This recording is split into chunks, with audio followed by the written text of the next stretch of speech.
Hello, everyone. Several things are happening.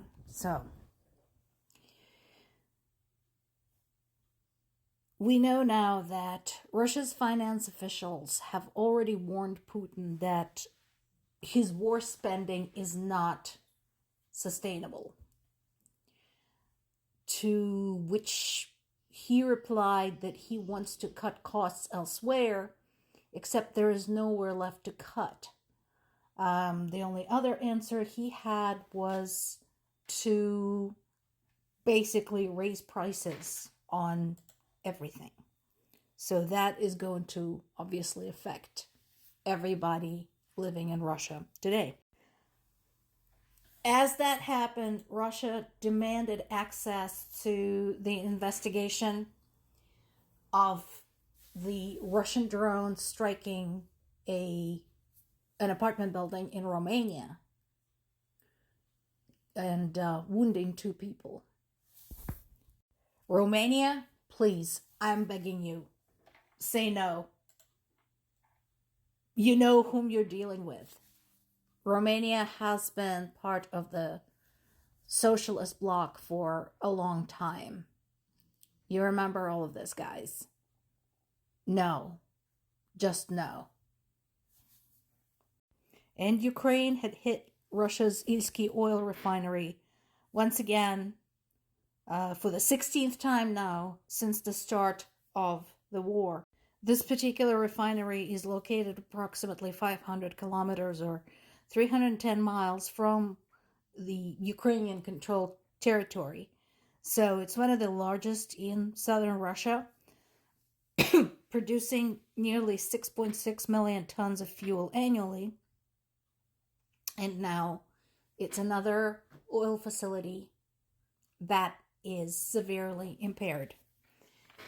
So instead of considering whether the war was worth it, instead of trying to fix its economy, instead of trying to figure out whether it's worth, the bleeding out of the oil industry and where it puts Russia when they start hitting buildings outside of Ukraine, what did they do? They murdered people. They continued murdering Ukrainians. So basically, there's been another terrible strike, not just against Ukraine's capital, Kyiv, but against other places in Ukraine. At least 23 people have been killed that we know of right now. The rescue crews are still working, digging through the rubble, trying to see what the heck's going on there. One of the reasons the attack has been as deadly as it was is because it didn't just include drones, it included a lot of ballistic missiles. We talked about the ballistic missiles. We talked about Ukraine's pleas, trying to appeal to common sense and reason from the U.S. government, basically telling them, please help us out with the Patriot interceptors. That didn't happen, and as the result, more people had died. Kyiv indeed bore the brunt of the attack. At least 7 people were killed there, and 90 others were injured. But Zaporizhia's northern neighbor, Dnipro, also suffered heavy casualties. 16 people there were killed. Of those, 2 were children, and 1 of them was a first responder, and 42 others were injured. The attack occurred overnight. They knew people would be at home. I mean, nobody's sleeping normally in Ukraine right now, haven't been for many months.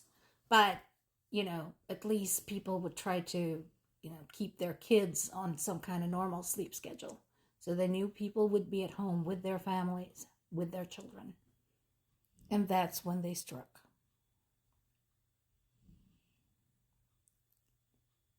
Zelensky once again tried to call on Western allies to ramp up the supply of ballistic missile interceptors like the Patriots, but I don't know if anything is gonna come out of that.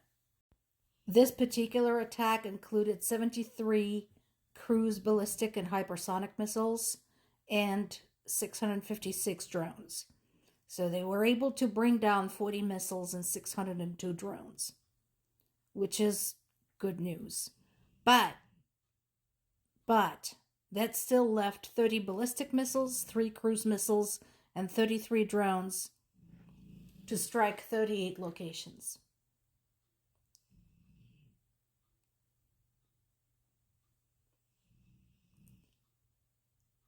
Unfortunately, I don't think there's any hope of getting help from the United States unless the United States Congress wakes up and smells the Russia. We know that Zelensky has written a letter to the US Congress and to Trump asking for help with the Patriots. And again, he's not asking to have them given to Ukraine. Ukraine is willing to pay. Also, again, I'd like to point out that Ukraine has been an exceptionally outstanding ally when it comes to the situation in the Middle East, because they have been sharing every bit of expertise regarding drone defenses with anybody who was willing to learn.